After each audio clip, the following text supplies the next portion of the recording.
It's 3 in the morning and you are wide awake. Again. You've been staring at the ceiling for what feels like hours. Your mind won't stop turning, chewing on some worry, some regret, some problem with no solution. And a quiet, cruel voice in the back of your head whispers the thing that makes it worse. What is wrong with me? Why can't I just sleep like a normal person? Why does my brain do this? Or maybe it's not the middle of the night. Maybe it's a heaviness that has settled over you, a gray flatness where the color used to be a pull towards staying in bed and away from the world. And that same voice asks the same question. What is wrong with me? Why do I feel this way when I have so little reason to? We tend to think of these experiences, the sleepless nights, the crushing low moods, as distinctly modern afflictions. Diseases of the 21st century born from screens and stress and social media problems our ancestors never had to face. We imagine that people in the deep past, living simple lives close to nature, slept soundly every night and felt a kind of contentment we've lost. But is that true? Did ancient humans lie awake at 3 in the morning, tormented by their thoughts? Did they feel the heavy pull of despair? Or were these feelings truly invented by the modern world? The answer to that question is one of the most surprising and strangely one of the most comforting things science has to offer. Because when you look closely at the deep history of the human mind, you discover something that might just change how you think about your own darkest nights. And it starts with a mystery hidden inside your own sleep. Let's begin with that 3 in the morning wakefulness, because the story there is genuinely astonishing, and it will make you see insomnia in a completely different light. For most of your life, you've probably believed one thing about sleep, with total certainty that you're supposed to sleep 8 hours straight through in one solid block. Fall asleep, stay asleep, wake up in the morning. Anything else is a failure, a disorder, a problem to be fixed. If you wake up in the middle of the night, something has gone wrong. But here is the astonishing truth uncovered by a historian named Roger Ekirch, who spent years digging through old diaries, letters, medical texts, and works of literature. He found something that had been completely erased from our collective memory. For most of human history, people did not sleep in one long block. They slept in two. Ekirch found more than 2,000 references in a dozen languages, going all the way back to ancient Greece, to a pattern of sleep we have almost entirely forgotten. It was called first sleep and second sleep. People would go to bed not long after dark and sleep for a few hours. This was the first sleep. Then around midnight, they would naturally wake up. And here's the crucial part. This waking was not a problem. It was expected. It was normal. It was part of the design. The evidence is everywhere once you know to look for it. The ancient Romans had a specific term, primus somnus, the first sleep. The historian Thucydides, writing about the wars of ancient Greece, referred to the time after the first sleep as a natural marker of the night. The phrase appears in the works of Roman poets and medical writings in the Bible, in legal documents that recorded when crimes occurred between the first and second sleep. This was not some obscure quirk of one culture. It was a shared, unremarked-upon feature of human nights across thousands of years and countless societies so ordinary that people mentioned it the way we might mention lunchtime without ever needing to explain it. During this quiet hour or two in the middle of the night, people did things. They prayed. They reflected on their dreams. They tended the fire. They talked quietly with whoever lay beside them. Some got up to visit neighbors. A medical manual from centuries ago even advised couples that this waking period after the first sleep was the very best time for intimacy, when they were rested and had more energy. And then when this peaceful interval was over, they would drift back down into their second sleep until the light of dawn. There's something even more poignant in the details Ekirch uncovered. That interval between the two sleeps was, for many people, a uniquely peaceful and reflective time. In the still dark, with the day's demands far away and the mind loosened by sleep, people meditated, prayed, and pondered their dreams. Some old texts even suggest this was considered an especially good time for contemplation, when the mind was calm and unusually clear. In other words, the very hours that modern people spend in anxious torment, staring at the ceiling and dreading the morning, were once experienced as a gentle island of quiet in the middle of the night. The hour itself hasn't changed. What's changed is the meaning we've wrapped around it, from sacred stillness to sleepless dread. Sit with what this means. For thousands of years, waking up in the middle of the night was not insomnia. It was not a disorder. It was simply the natural rhythm of human rest. 2 sleeps with an island of calm wakefulness in between. It was only after the Industrial Revolution, with the arrival of artificial light-rigid work schedules and the clock ruling every hour, that we compressed our sleep into one solid block and began to expect 8 uninterrupted hours. The The single block sleep you think of as normal and correct is in the grand sweep of human history, the strange new invention. The middle of the night waking you think of as broken is quite possibly the ancient default. Now think about what this does to that 3 in the morning panic. Millions of people today lie awake in the small hours filled with anxiety, convinced their body is malfunctioning, terrified because they can't get back to sleep. But what if that waking is not a malfunction at all? What if it's the faint echo of an ancient rhythm, a ghost of first sleep and second sleep, a body doing exactly what human bodies did for thousands of years? The panic often makes it worse. The stress of thinking something is wrong floods your body with alertness and keeps you awake. But if you understood that this waking is deeply historically human, you might just be able to lie there calmly the way your ancestors did and let your second sleep come in its own time. Now, it's worth being honest and careful here because the science has genuine debate in it. Not everyone agrees.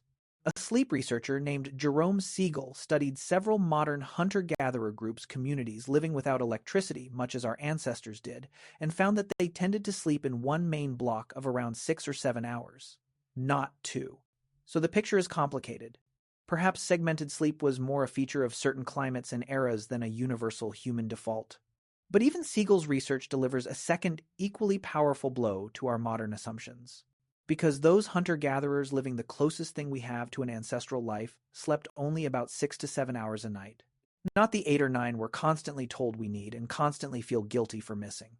And notably, insomnia, as we know it, appeared to be rare among them. They didn't have a word for the specific torment of lying awake, anxious, unable to sleep. Which raises a fascinating possibility that a great deal of modern sleeplessness isn't a broken body, but a body in conflict with a modern world that fights against its natural rhythms. There's a detail in Siegel's research that drives this home. The hunter-gatherers he studied didn't fall asleep the moment it got dark, and they didn't wake at sunrise either. Instead, they tended to fall asleep a few hours after sunset as the night cooled and wake up before dawn as the temperature bottomed out. Their sleep was governed not by a clock or an alarm, but by the natural rise and fall of light and temperature around them. And they reported very little of the sleep trouble that plagues the modern world. No word for insomnia. No pills. No anxious rituals around bedtime. They simply got tired, slept, and woke in tune with a world their bodies understood. The contrast with a modern person lying rigid in a climate-controlled room, watching the clock, calculating how few hours of sleep remain, dreading the alarm, could hardly be sharper. They slept less than we're told to, and they slept better than most of us do. But your sleeping brain holds one more ancient secret, and this one reveals why you might wake so easily in the first place. Think about what sleep actually is from the perspective of survival. When you're asleep, you are helpless. Blind, deaf to most things, unable to defend yourself, completely vulnerable to any predator or enemy that comes in the night. For our ancestors, sleeping out in a dangerous world, this was a genuine, deadly problem. So evolution built in a solution.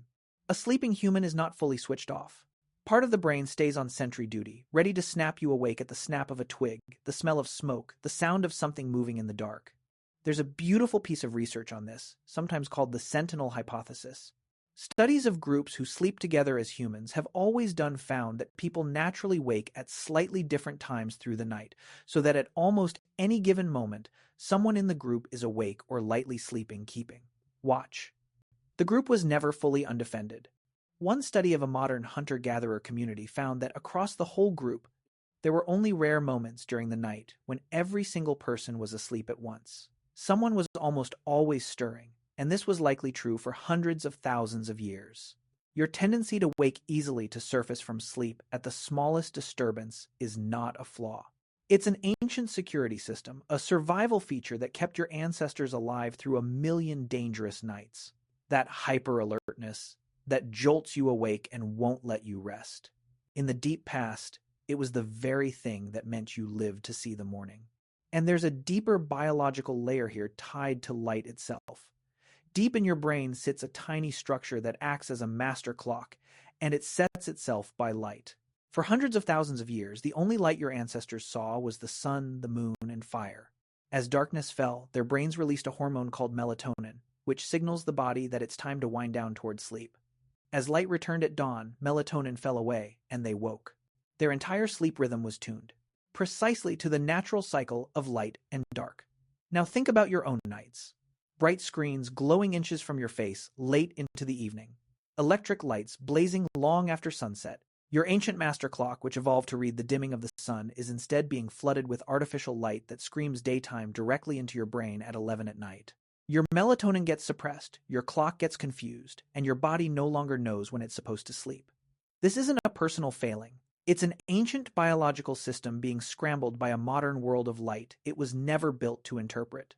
So insomnia, it turns out, may be less a modern disease and more an ancient feature colliding with a modern world. But what about the heavier darkness? What about depression, that gray and crushing low mood? Surely that is different. Surely that is a sign that something has genuinely gone wrong. This is where the story becomes even more surprising, and where we have to tread with real care and honesty. First, let's be absolutely clear about something important. Severe clinical depression is real, it is serious, and it causes genuine suffering. Nothing in this story is meant to minimize that or to suggest that people should simply think their way out of it. If you are struggling, that struggle is real, and it deserves real support. But understanding where these feelings come from deep in our evolutionary past can sometimes lift a particular kind of weight, the weight of believing that your own brain is uniquely, shamefully broken. Because here is what evolutionary scientists have come to suspect about low mood. It may not be a malfunction at all. It may be a tool. Think about what low mood actually does to a person. It makes you withdraw from the world. It drains your energy and motivation. It pulls your mind inward into a state of intense repetitive thinking, turning a problem over and over. It makes you lose interest in the normal pleasures and pursuits of life. On the surface, all of this looks purely negative, like a system that's failed. But look closer, and a strange logic emerges. One influential idea is called the analytical rumination hypothesis, developed by researchers including Paul Andrews and Anderson Thompson. It proposes something counterintuitive, that the intense, painful, repetitive thinking of depression, the rumination we usually see as a symptom to be eliminated, might actually be the mind's way of grinding away at a serious, complex problem. When our ancestors faced a genuinely difficult situation, a painful social conflict, a failure, a loss, a threat to their place in the group, low mood may have been the mind's way of forcing them to stop and withdraw from distractions and focus every ounce of mental energy on analyzing that problem until they found a solution. The withdrawal, the loss of interest in everything else, the relentless focus, all of it channels the mind toward the one thing that most needs solving. In this view, low mood is not the mind breaking. It is the mind desperately trying to work. Picture an ancestor who has just been humiliated in front of the group whose standing in the community is suddenly at risk. In that small, tight-knit world, this was not a minor embarrassment. It was a genuine survival threat because your place in the group was your safety, your food, your future. A mind that simply shrugged and moved on might repeat the same mistake and be cast out. But a mind that pulled inward, that lost its appetite for socializing and feasting and play, that lay awake, turning the problem over and over, examining every angle, replaying every moment, searching relentlessly for a way to repair the damage, that mind had a better chance of finding a solution and restoring its place. The suffering was the engine of the analysis. It's a grim thought, but a strangely dignifying one. The painful churning of a low mood may be at its root. A mind that cares so much about solving its problems that it will not let them go.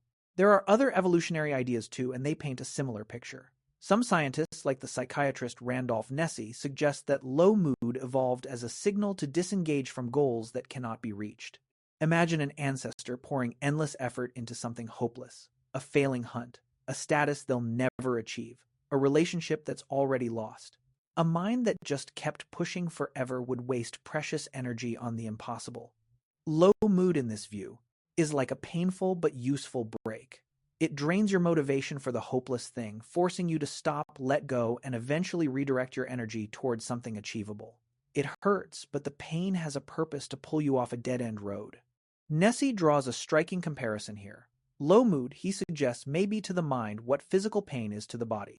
Physical pain is agonizing, but we would not want to live without it, because it protects us, warning us to pull our hand from the fire, to rest a broken bone, to stop doing the thing that's causing damage. People born unable to feel physical pain tend to die young because they injure themselves without knowing it.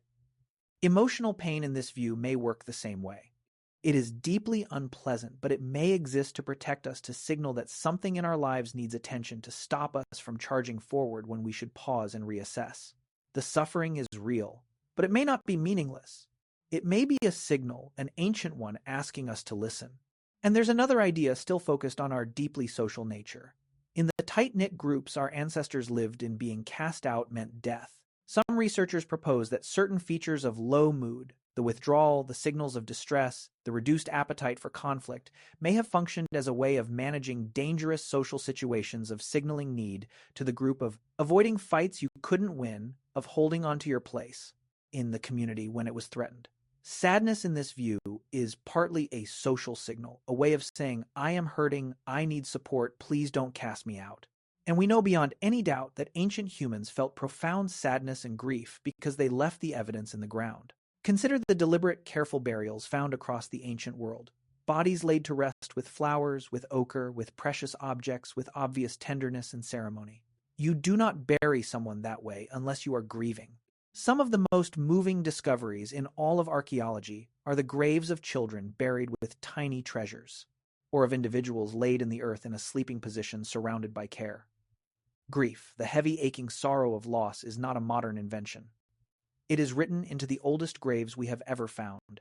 Our ancestors loved deeply, and so they lost deeply, and so they grieved deeply. The capacity for sorrow is as old as the capacity for love, and the ancient humans had both in full measure. Whatever heaviness you carry, they carried something like it too, tens of thousands of years before you. Now, connect all of this back to that heavy feeling you might sometimes carry. The low mood, the withdrawal, the mind stuck grinding on a problem. What these evolutionary ideas suggest gently is that these responses are not evidence that you are defective. They are ancient human machinery, the same machinery your ancestors carried, doing what it was built to do. Your brain, when it pulls you down into that gray place, may be running a program that once helped a struggling human survive. Analyze the problem, conserve your energy, signal for help, let go of what can't be won. Which brings us to the twist that ties this whole story together, and it's the most important idea of all. If these ancient responses were once useful, why do they cause so much suffering now? Why does modern insomnia feel like torture and modern depression like a trap you can't escape? The answer lies in a concept called evolutionary mismatch. Your mind was shaped over hundreds of thousands of years to fit a very specific world, a world of small, close-knit groups of constant physical activity, of natural light and darkness, of immediate and solvable problems. But you are not living in that world. You are living in a world your ancient brain never evolved to handle. And the mismatch between the two is where so much of the suffering comes from. Consider low mood again. In the ancient world, when your mind pulled you into intense rumination over a problem, you were surrounded by your entire support network every single day. Your family, your lifelong companions, your whole community was right there, physically present, ready to help you solve the problem or carry you through it. The withdrawal was temporary, cushioned, held within a web of constant human connection. But now you can ruminate alone in an apartment, isolated from everyone, scrolling through screens that make you feel more alone, facing modern problems, financial, existential, abstract, that have no clear solution. The ancient machinery can grind its way out of. The tool that was designed to be used within a supportive group for a short time on a solvable problem is now firing endlessly in isolation on problems it was never built to solve. The same is true for sleep. The ancient waking of first and second sleep, the light, watchful sleep of the sentinel. These were normal features of a life lived by natural light in a close group. Drop that same brain into a world of glowing screens, caffeine, artificial light, rigid alarm clocks, and endless low-grade anxiety, and those ancient rhythms shatter into what we experience as insomnia. And the mismatch runs deeper than sleep and rumination. Consider how your ancestors lived their days and how you live yours. They moved constantly, walking, running, climbing, working their bodies from dawn to dusk, and physical activity is one of the most powerful mood regulators known to science, flooding the brain with the very chemicals that lift us out of darkness. You may sit for most of your waking hours. They spent their days bathed in bright natural sunlight, which powerfully sets the body's clock and supports a stable mood. You may spend your days indoors under dim artificial light, and your nights under bright artificial light, the exact opposite of the pattern your brain evolved to expect. They ate whole, simple foods. They were surrounded by deep, constant, face-to-face human connection. They had clear physical challenges with clear resolutions. You may eat processed food, feel lonely in a crowded city, and face abstract, endless stressors that never resolve. Nearly every single input your brain evolved to expect for healthy mood and sleep has been altered, reduced, or reversed. It is almost surprising that we cope as well as we do. Your brain isn't failing. It's homesick for a world that no longer exists. Do you see the profound reframe hiding here? The problem so often is not that your brain is broken. The problem is that your beautifully ancient brain is running its old wise programs in a strange new world those programs were never designed for. You are not a defective modern human. You are a perfectly good ancient human living in an environment that fits you badly. And there is something quietly freeing in that idea. And this reframe matters because of that voice we started with. The one that whispers at 3 in the morning or in the depths of a gray day. What is wrong with me? For so many people, the deepest pain of insomnia and low mood is not just the experience itself, but the shame and fear wrapped around it. The belief that they are uniquely broken, uniquely weak, uniquely failing at being human, and that belief that self-blame so often makes everything worse. The anxiety about not sleeping keeps you awake. The despair about feeling despair deepens the despair. But what if you could set that voice down? What if at 3 in the morning, instead of panicking, you could think this waking is ancient? My ancestors knew it well. My body is not betraying me. What if in a low moment, instead of hating yourself for it, you could think this heaviness is old.